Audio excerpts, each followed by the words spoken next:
So now we're going to learn more about where babies come from. Where babies come from. Hold on. Enter. This one. Okay, show of hands. Is this good or bad? How many people say good? For those of you who can't follow quickly, this is the proportion of Americans becoming parents by age 24. I'm going to talk to you about emerging adults, people aged 25 and younger for most of my talk today, because that's kind of where the action is. How many people think it's good? 1, 2. How many people think it's bad? Oh my gosh. Many, many more. Okay. Now this is a table from Sarah McClanahan's 2004 presidential address for the Population Association of America. That's the Demographers Club. This talk was entitled Diverging Destinies. Now this is not age at first birth. This is the mean age of women with children under 5. I'll admit to you that I was born in 1962. My mother had her first child, me, at age 26. She was in the top education quartile, that's the triangle. The middle two educational quartiles are stuck together in the box, and the bottom educational quartile is the diamond, okay? So she was right on time. But for 3/4 of her peers, those in the lower and middle education groups, the transition to parenthood was occurring well before age 25. That was normative then. And though there were differences between the bottom 3/4 of the distribution and that top quarter, they weren't very large. More importantly, there were no differences between the middle two and the bottom quartile. 75% of Americans were basically in the same boat. Now, if we move from 1960 to 1970, you can see that this begins to change a little bit. Still, though, the median age for mothers with children under 5 for the 3 bottom quartiles of the income distribution was less than 25. So if I had given this talk in 1960, very few of you would have said this table was a problem.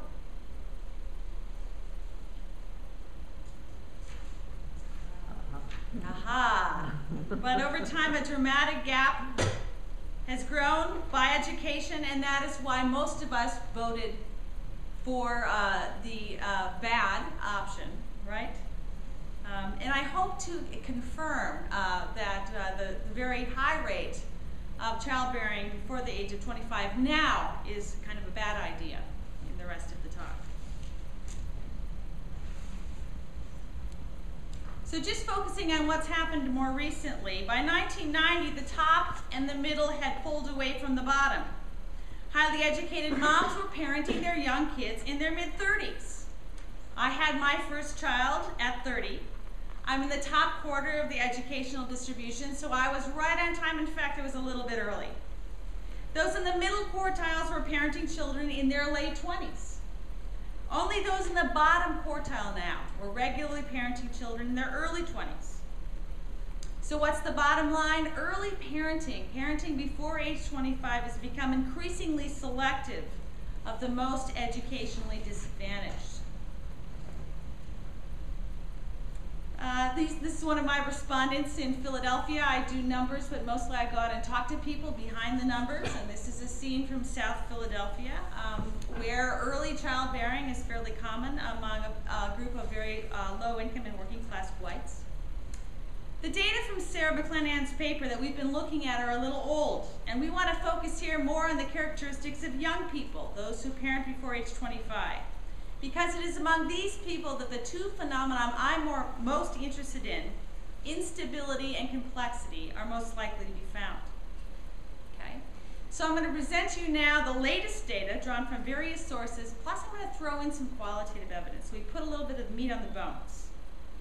And this will allow us to discern whether or not these widening class differences in early parenting are a cause for concern.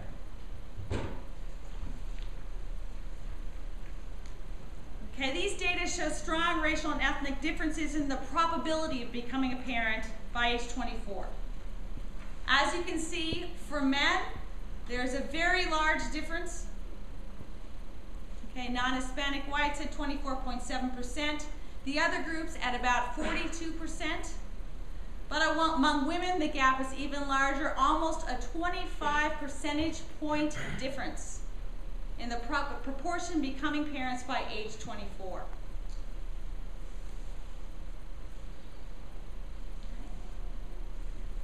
Most striking, however, is the educational gradient. And Ken hinted at this. Female high school dropouts are more than 3 times as likely to become a parent by age 24 than their college-educated counterparts. And for males, the differences are even more dramatic, 6.1% versus 52.6%. Okay, back to diverging destinies for a moment and Sarah McClanahan's data. Another critical dimension of young parents' lives is the family context in which they parent. Let's think back again to 1960, the year of my birth. This table is again drawn from McClanahan's paper. Here, no matter what educational quartile you're in, hardly any mothers are parenting outside of marriage. Isn't this unbelievable? Aha. How things have changed. Again, we'll zero in on the more recent decades. Now there's a yawning class gap in the proportion of mothers parenting outside of marriage, and we'll talk about why we care about that in just a second. Again, we're going to look at the trends specifically for those aged 24 and under, but these are trends for the whole population. As you can see in 2000, while only a tiny portion of those in the top educational quintile, college graduates, were having children outside of marriage, it was becoming nearly normative for the bottom quartile. Those in the middle 2 quartiles are somewhat in between. So again, McClanahan's figures were for all ages. Here are just the figures for under 24. For this age group, non-marital childbearing is what? The rule or the exception? The rule. The rule. Okay. For men, about 60% who will have children under the age of 25 will have them outside of marriage, and it's almost 2/3 for women. Okay. These are data drawn from the Fragile Families and Child Wellbeing Survey, which is a birth cohort survey of non-marital births and marital births in the United States. It's given us some new and really exciting data about these trends. What we see about these families, and I could show you hundreds of charts like this, is that those who parent young have severe relationship challenge, especially if they're unmarried at birth. Look in particular at the figures for fathers who have ever been in jail or prison by the time of the birth. 42.3%. If you look at all non-marital births, by the way, it's 39%.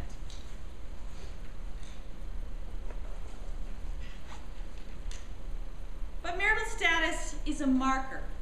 And here's where I'm going to answer the question, so what about non-marital childbearing?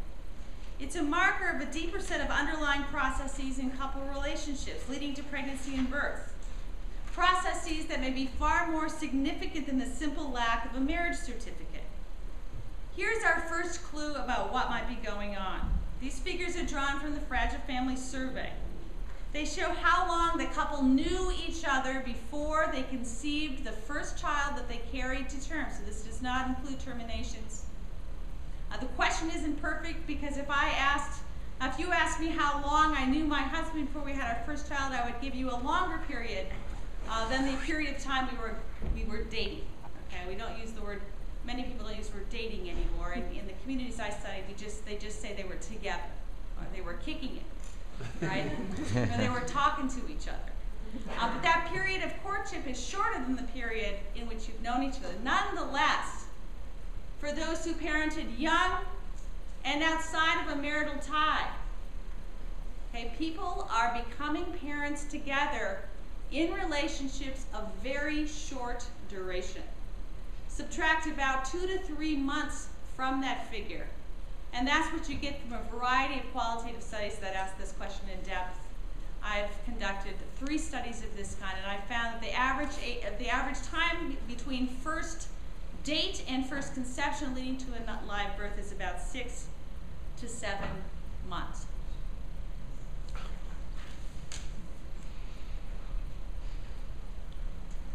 Qualitative data drawn both from a stratified sample of fragile families survey participants in 3 families in 3 cities and from other disadvantaged communities in Philadelphia reveal more about what's going on in these couple relationships.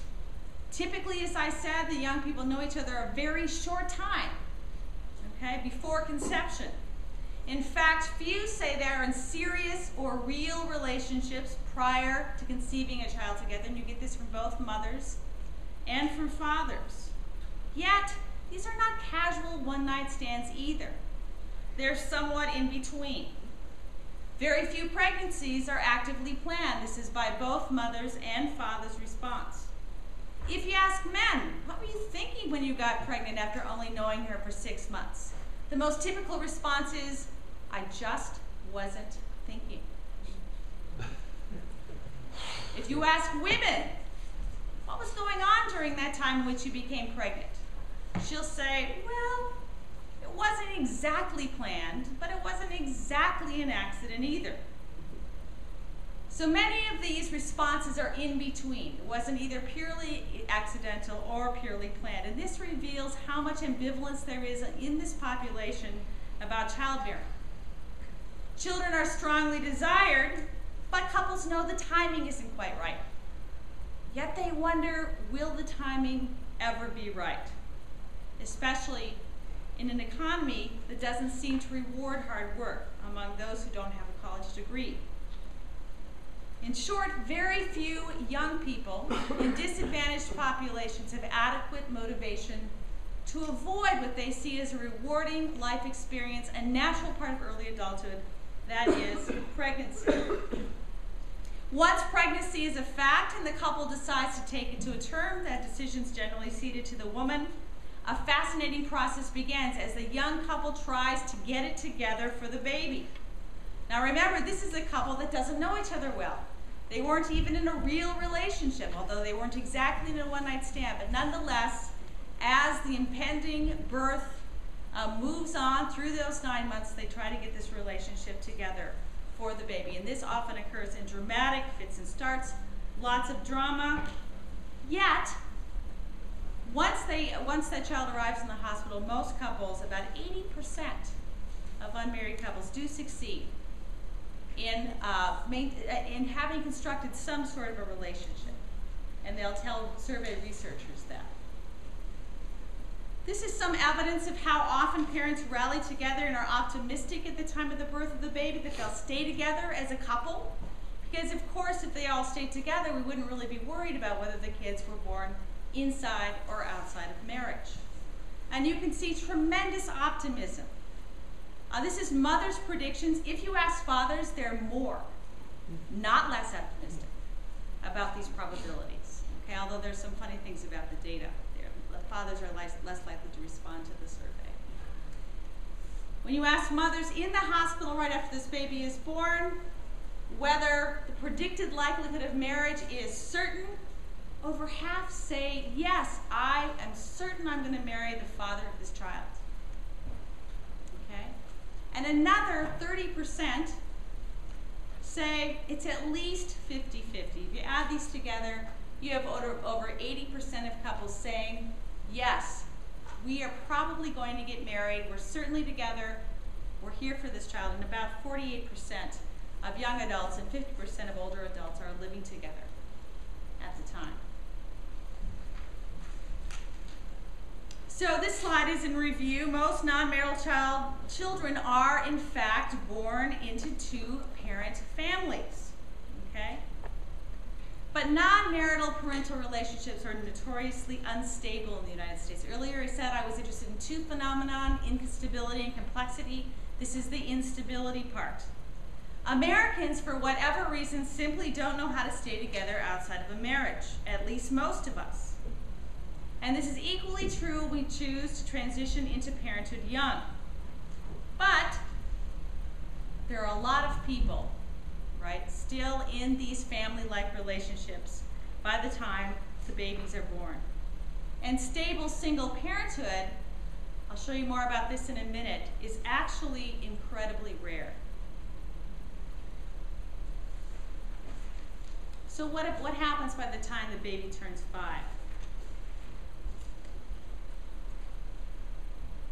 Okay. This table shows how many of these relationships survive to the child's birthday by relationship status. Now, the most interesting thing about this chart at first glance is the high rate of dissolution among married couples. This is an artifact of the fact that very, very few couples get married under the age of 25, and those couples tend to be very unstable. So you could probably actually just ignore that. Just make a note of the fact that very few people marry young, and those that do generally divorce fairly quickly by the time the child is 5. Okay? You will see that whether you are cohabiting or not at the time of the birth makes a big difference, but still, even among cohabiting couples, over half are breaking up. Sorry, a little less than half are breaking up. About 3/4 of romantic non-resident couples. And interestingly enough, if you look at the no relationship category, about 10% of parents who were not in a relationship with each other at the time of the birth get it together for the sake of the baby 5 years later and enter a relationship together. Okay, so earlier I introduced the controversial claim, at least I hope it's controversial, that there are no stable single mothers. The reason I emphasize this is I think for years and years and years, demographers and sociologists and people who cared about the family assumed that if you didn't have a married couple, you had a stable single mother, right? I'm going to show you this is not the case. Now we're going to look at what happens after the breakup, and this is where the story gets really interesting. How many mothers who break up either before or after birth are repartnered by the child's 5th birthday? This is where the complexity enters in. At least for those unmarried at the birth, the answer is nearly everyone. In short, after a breakup, hardly anyone stays single for very long.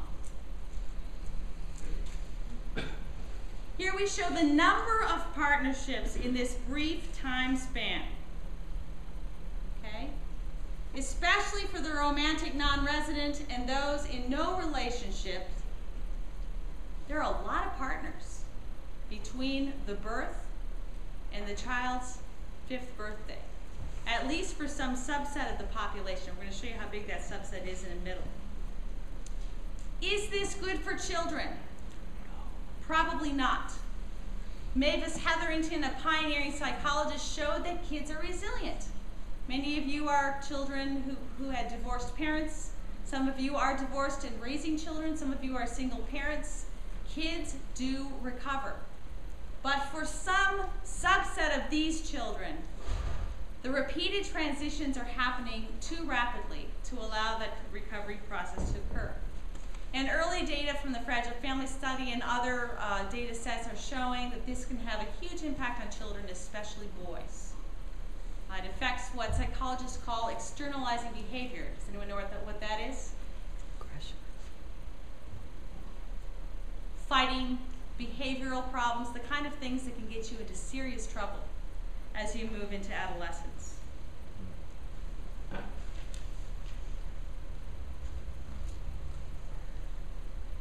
Now, not surprisingly, new relationships often produce additional children. Now, these data, again, are from the Fragile Family Study, and keep in mind that it focuses on a focal birth. That's the birth you happened to come into the hospital with when you were surveyed, and not a first birth. So what this table doesn't show is that even at this very young age, these are people whose focal birth is occurring under 25. About 40% of the mothers, 22% of the women and 20% of the men have already had another child with a partner other than this one. Okay? If I was not just focusing on the under 25s, but we're looking at all non-marital births, about 40% of men and about 40% of women would have already had a birth by a partner other than this one.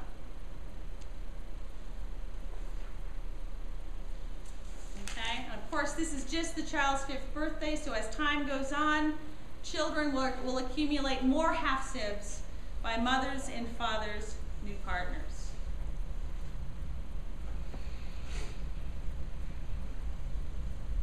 This table just shows you how many new children are produced, and again, this is just the mother's side of the equation. Okay? If you add in the fathers, the picture is almost twice as complex. So the bottom line is that parenting young in America is associated with highly unstable, highly complex families. Okay? And most of these unstable and complex families are disadvantaged minorities, either educationally or racially and ethnically. This table we produced today is hot off the press. Earlier I said I'd tell you what portion of American children were being exposed to these highly unstable and highly complex families. This table doesn't fully answer that question because it only looks at the percent of non-marital children, okay, who by their 5th birthday have experienced an unstable or complex family. So unstable here means your parents are churning partners. Complex means those partnerships are producing half-siblings. Okay? Here we see that about 20% of families, 18.14%, are in stable, fragile families, meaning that the couple who had the child is still together by the 5th birthday. Okay, there hasn't been any stability, and there are no outside children by other partners. Okay, so this is kind of the most family-like, most marriage-like. And these are very stable people. Okay? Another 5% are in a stable single mother family. Earlier when I said there are no single mothers, I was lying, there are. It's 4.41%. These are mothers that were not with the father at birth and are still not with a partner by the child's 5th birthday. But fully 77% of children are living in highly complex or highly unstable fragile families. And almost half are living in families that are both unstable and complex. And again, there's growing evidence that this has negative consequences for child well-being. Okay? So, how many kids in America are affected? Well, the math is pretty simple. 40% of all births in America are now non-marital. Okay? Nearly 8 of 10 of these are either stable or complex, and half are both stable and complex. So what that means is 35% of American children born today will experience either instability or complexity by age 5. And for 20% of American children, again, mostly educationally disadvantaged and racial and ethnic minorities, are in families that will experience both instability and complexity by age 5. Now, in case you're going brain dead, I'm going to show you a picture. I literally took this clip art at random from the web, and you'll see it's a little funny. But I want to tell you the story of one family to give you a sense of you know, how this makes life so complicated. This is a young man in our study in Philadelphia named Mazel. Here he is. He's having a good time. He's at a party one day when he meets Alejandra. She's at the same party. He thinks she's pretty good looking. The two of them get together and they have a baby. Okay? But Mazel is kind of living the high life. It turns out that Alejandra's only 19. He's about 24. He doesn't really want to settle down and work landscaping, so he's out dealing drugs on the side, and like 40% of all men like him, he ends up in prison. Okay? Alejandra stays with him for 2 years, but finally he says, hey, I'm going to be here for a while. You need to go on and live your life. And so she does. And this couple breaks up. Next, Alejandra meets Mr. X. And Mr. X is very attracted to Alejandra. Soon, love comes into the picture. And guess what? a baby is on the way. Okay, so Mizelle and Alejandra's daughter has a half-sibling. So what's next? Well, it turns out Mr. X also has a daughter. This daughter doesn't live with him all the time, but the daughter comes over every weekend. Now, Mizelle, finally out of prison, meets the next love of his life, Elena. And again, she shows up at a cocktail party, apparently. These are all clip arts from a cocktail party. They're attracted to each other. They start kicking it, talking to each other. Okay, hopefully there's love there. Turns out Elena's story is a little bit complicated. She has been with Mr. Y, and Mr. Y is still wondering why they broke up, but nevertheless they have. However, Elena has 2 children by Mr. Y who live with her. And so Mizelle moves into Elena's home. He's still visiting his daughter very regularly, and they have a baby together. This is the focal child that gets them into the Fragile Family Study. One of my students was looking at this the other day, and he said, Dr. Edin, does that man know that's not his baby? So as I said, the clip art was taken at random. Okay. But if you look at Mizelle, he's caring for 4 children in 4 different contexts. He's parenting these 2 older children, although he doesn't have a lot of authority over them. Their father's coming into the picture, causing a lot of trouble because there's still sparks of attraction between Elena and Mr. Y. The kids aren't sure whether to obey Mizelle, who pays all the bills, or Mr. Y, who doesn't. There's the focal child who's experiencing all this turmoil, and then there's the child outside of the home.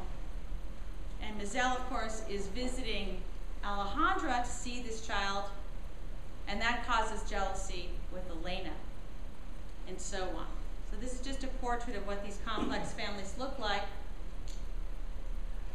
And I thought this would be a nice picture to end with. This is not Mizelle, but it's a man who lives in Mizelle's neighborhood. And he is trying very hard, actually, to care for this daughter that lives outside of home, who's dressed in a little bear outfit, while this gentleman too, is parenting other kids by his partner. Okay, I'll stop there.